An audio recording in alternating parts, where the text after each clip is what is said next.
Okay, here's the opening and putting together of a Razor MX500 battery operated motorcycle.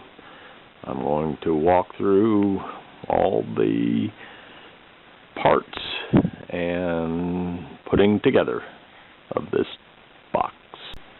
Alright, I've opened the outer box. This is what comes on the inside.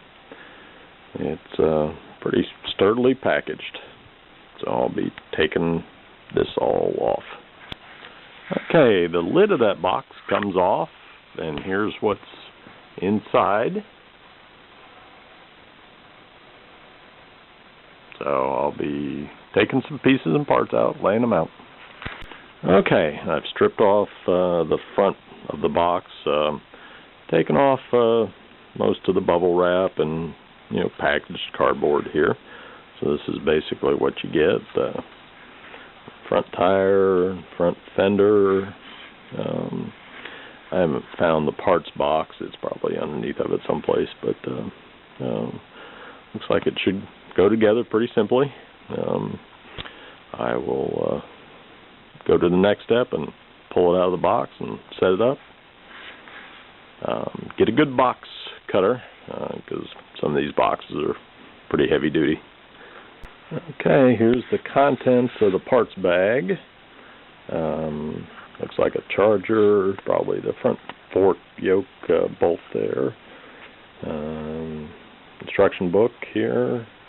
One of the things it does say is that it's 95% already put together, so this gives you some good warnings to start with. So that's the next step will be to start putting the front fork together.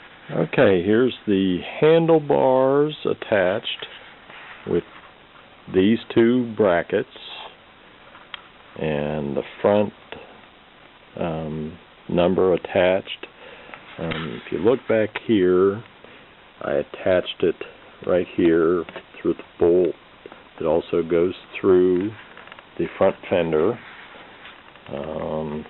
This screw right here was stripped a little bit, so I'm going to have to put some thread locker on there.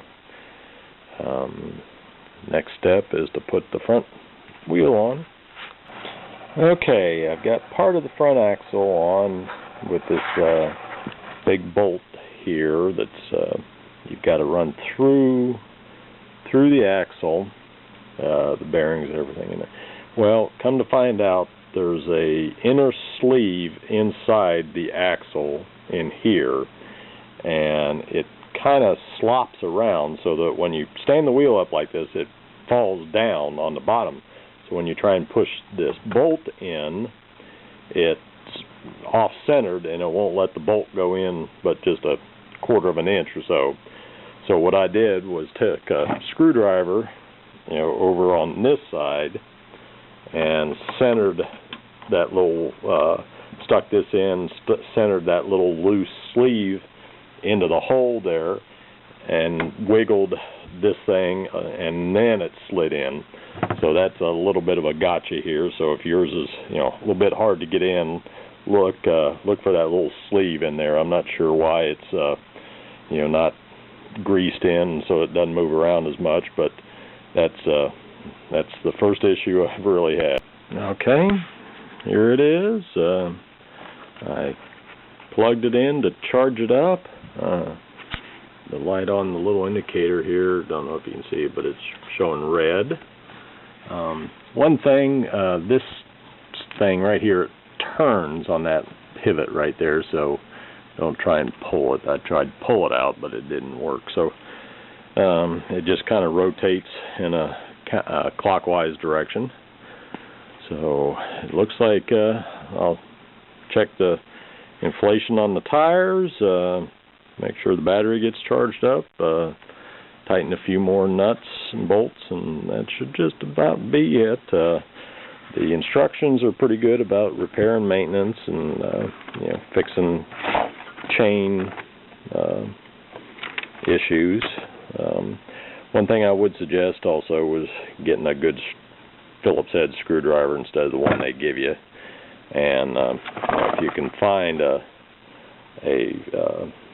socket with I think it's a 6mm Allen wrench head on it, that it would help a lot too, because having to move this around every time, it's a little bit hard on the fingers. So this just about completes it. I'll do one more with it up and running.